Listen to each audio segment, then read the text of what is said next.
اعوذ باللہ من الشیطان الرجیم بسم اللہ الرحمن الرحیم الصلاۃ والسلام علیکہ یا رسول اللہ صلی اللہ علیہ وآلہ وسلم۔ السلام علیکم ورحمۃ اللہ وبرکاتہ۔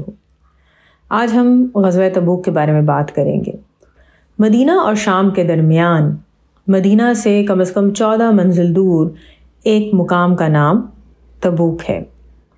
بعض تاریخ دان کا کہنا ہے کہ تبوک ایک قلعے کا نام ہے، اور بعض کہتے ہیں کہ تبوک ایک چشمے کا نام ہے۔ یہ بھی ممکن ہے کہ یہ سب باتیں ٹھیک ہوں۔ غزوہ تبوک جب ہوا تھا تو بہت ہی قحط کا عالم تھا، لمبا سفر تھا، ہوا گرم تھی، سواریاں بھی کم تھیں، کھانے پینے کی تنگی تھی، لشکر تعداد میں بہت زیادہ تھا، اور اسی وجہ سے اس غزوے میں مسلمانوں کو بہت تنگی اور تنگ دستی کا سامنا کرنا پڑا تھا۔ یہی وجہ ہے کہ اس غزوے کو جیش الاسرا بھی کہا جاتا ہے، جس کا مطلب ہے تنگ دستی کا لشکر۔ اور منافقوں کو اس غزوے میں بہت زیادہ شرمندگی اٹھانی پڑی تھی، اس وجہ سے اس کا ایک اور بھی نام ہے غزوہ فاضحہ، یعنی رسوا کرنے والا غزوہ۔ اس غزوے کے لیے حضور پاک صلی اللہ علیہ وسلم رجب کے مہینے 9 ہجری میں جمعرات کے دن روانہ ہوئے تھے۔ اب بات یہ آتی ہے کہ یہ غزوہ ہوا کیوں تھا؟ تو عرب کا غسانی خاندان جو کہ کیسر روم کے زیر اثر ملک شام پر حکومت کرتا تھا، وہ عیسائی تھا۔ کیسر روم نے اس عرب کے غسانی خاندان کو اپنا اعلیٰ کار بنایا اور مدینے پر حملہ کرنے کا فیصلہ کیا۔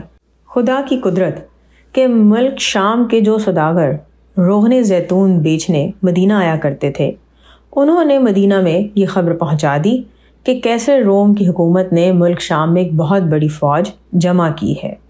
اس فوج میں رومیوں کے علاوہ اور بھی بہت سے قبائل، جس میں لخم، جذام اور غسان کے قبائل شامل ہیں، وہ بھی حصہ لے رہے ہیں۔ اور رومیوں کی اسلام دشمنی کوئی ڈھکی چھپی بات نہیں تھی، اس لیے حضور پاک صلی اللہ علیہ وسلم نے بھی فوراً فوج کی تیاری کا حکم دیا۔ شدید گرمی کی وجہ سے بہت سے لوگوں کو گھروں سے نکلنا غزوہ کے لیے بہت مشکل لگ رہا تھا۔ بہت سے لوگ جو خاص طور پہ منافقین تھے، وہ تو فوج میں شامل نہیں ہونا چاہ رہے تھے اور دوسروں کو بھی منع کر رہے تھے، لیکن اس کے باوجود 30,000 کا لشکر جمع ہو گیا۔ مگر ان تمام مجاہدین کے لیے سواریوں کا انتظام کرنا، جنگ کے سامان کا انتظام کرنا ایک بہت ہی مشکل مرحلہ تھا، کیونکہ قحط کا عالم تھا، غربت چل رہی تھی۔ اسے حضور پاک صلی اللہ علیہ وسلم نے عرب کے تمام قبائل سے مالی امداد طلب کی اور فوجوں کا بھی کہا۔ یوں اسلام میں کسی نیک کام کے لیے چندہ کرنے کی سنت قائم ہوئی۔ حضور پاک صلی اللہ علیہ وسلم کی اس بات پر حضرت ابوبکر صدیق رضی اللہ عنہ نے اپنا سارا مال اور گھر کا تمام سامان، یہاں تک کہ بدن کے کپڑے بھی لا کر حضور پاک صلی اللہ علیہ وسلم کی بارگاہ میں پیش کر دیا۔ حضرت عمر فاروق رضی اللہ عنہ بھی اپنا آدھا مال اس چندے میں لے آئے۔ کہا جاتا ہے کہ جب حضرت عمر رضی اللہ عنہ اپنا آدھا مال لے کے حضرت پاک کی بارگاہ میں چلے تو اپنے دل میں خیال کرتے تھے کہ آج میں حضرت ابوبکر صدیق رضی اللہ عنہ سے سبقت لے جاؤں گا، کیونکہ اس دن حضرت عمر فاروق رضی اللہ عنہ کے پاس بہت زیادہ مال تھا۔ جب حضور پاک صلی اللہ علیہ وسلم نے حضرت عمر رضی اللہ عنہ سے دریافت فرمایا کہ اے عمر، کتنا مال یہاں لائے ہو اور کتنا گھر میں چھوڑا ہے، تو انہوں نے عرض کیا کہ یا رسول اللہ صلی اللہ علیہ وسلم، آدھا مال لے کر حاضر خدمت ہوا ہوں اور آدھا مال میں نے اپنے خاندان والوں کے لیے چھوڑا ہے۔ جب یہی سوال حضور پاک صلی اللہ علیہ وسلم نے حضرت ابوبکر صدیق رضی اللہ عنہ سے عرض کیا تو انہوں نے کہا کہ میں نے اللہ اور اس کے رسول صلی اللہ علیہ وسلم کو اپنے گھر والوں کے لیے چھوڑا ہے۔ تو آپ صلی اللہ علیہ وسلم نے فرمایا کہ تم دونوں میں اتنا ہی فرق ہے جتنا تم دونوں کے کلاموں میں فرق ہے۔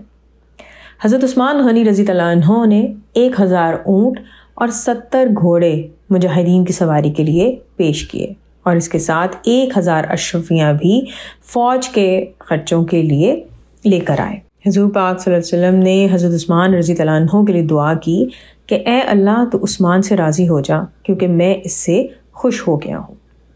حضرت عبد الرحمن بن عوف رضی اللہ عنہ نے بھی 40,000 درہم پیش کیے اور عرض کیا کہ یا رسول اللہ صلی اللہ علیہ وسلم، میرے گھر میں اس وقت 80,000 درہم تھے، میں آدھے آپ صلی اللہ علیہ وسلم کی بارگاہ میں لے آیا ہوں اور آدھے گھر پر بال بچوں کے لیے چھوڑ آیا ہوں۔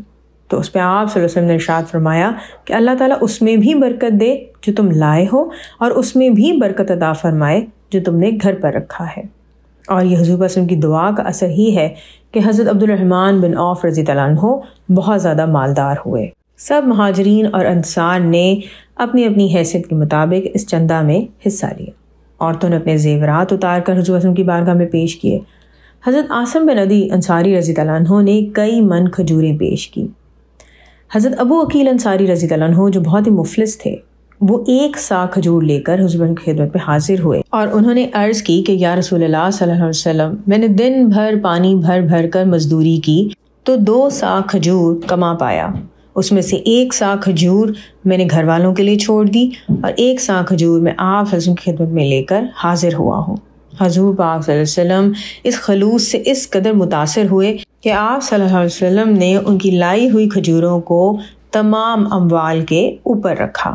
تاریخ میں ابھی تک یہ ہوتا آیا تھا کہ حضور پاک صلی اللہ علیہ وسلم غزوات کی تیاری یا کسی بھی جنگ کی تیاری بہت زیادہ رازداری کے ساتھ کرتے تھے، مگر غزوہ تبوک کے موقع پر آپ صلی اللہ علیہ وسلم نے سب انتظام اعلانیہ طور پر کیا اور یہ بھی بتا دیا کہ تبوک کے مقام پر چلنا ہے اور وہاں جا کر کیسر روم کی فوجوں سے جہاد کرنا ہے تاکہ لوگ زیادہ سے زیادہ تیاری کر لیں۔ جیسا کہ بتایا گیا کہ تنگ دستی کا عالم تھا، قحط کا عالم تھا، تو جو صحابہ اکرام رضی اللہ عنہ جہاد میں شرکت کرنا چاہتے تھے لیکن ان کے پاس ساز و سامان نہیں تھا، جب انہوں نے اپنی اس مجبوری اور بے سر و سامانی کا ذکر حضور پاک صلی اللہ علیہ وسلم کے سامنے کیا کہ وہ جہاد میں شامل تو ہونا چاہتے ہیں لیکن ان کے پاس ساز و سامان نہیں ہے، تو حضور پاک صلی اللہ علیہ وسلم کو ان کی اس بے قراری پر رحم آ گیا۔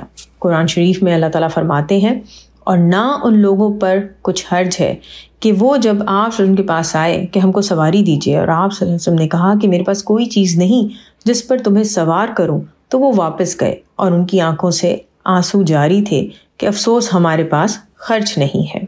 جب حضور پاک صلی اللہ علیہ وسلم 30,000 جانبازوں کا لشکر لے کر تبوک کے مقام کی طرف چلے تو آپ صلی اللہ علیہ وسلم نے مدینہ کا انتظام چلانے کے لیے حضرت علی رضی اللہ عنہ کو اپنا خلیفہ بنایا۔ حضرت علی رضی اللہ عنہ نے بہت ہی حسرت اور افسوس کے ساتھ عرض کیا کہ یا رسول اللہ صلی اللہ علیہ وسلم، کہ آپ صلی اللہ علیہ وسلم مجھے عورتوں اور بچوں میں چھوڑ کر خود جہاد کے لیے تشریف لے جا رہے ہیں؟ تو آپ صلی اللہ علیہ وسلم نے فرمایا، کیا تم اس بات پر راضی نہیں ہو کہ تم کو مجھ سے وہ نسبت ہے جو حضرت ہارون علیہ السلام کو حضرت موسیٰ علیہ السلام کے ساتھ تھی، مگر یہ کہ میرے بعد کوئی نبی نہیں ہے۔ یعنی جس طرح حضرت موسیٰ علیہ السلام کو طور پہ جاتے وقت حضرت ہارون علیہ السلام کو اپنی امت بنی اسرائیل کی دیکھ بھال کے لیے اپنا خلیفہ بنا کے گئے تھے، اسی طرح میں تم کو اپنی امت سونپ کر جہاد کے لیے جا رہا ہوں۔ یہ سن کر حضرت علی رضی اللہ عنہ خوش ہو گئے۔ مدینہ سے چل کر سنیت الوداع کے مقام پر آپ صلی اللہ علیہ وسلم نے قیام فرمایا، فوج کا جائزہ لیا اور پھر وہاں سے کوچ کیا۔ منافقین مختلف قسم کے بہانے بناتے رہے اور مخلص مسلمانوں میں بھی چند حضرات رہ گئے۔ انشاءاللہ باقی نیکسٹ ویڈیو میں الصلاۃ والسلام علیکہ یا رسول اللہ صلی اللہ علیہ وآلہ وسلم۔ السلام علیکم رحمۃ اللہ وبرکاتہ۔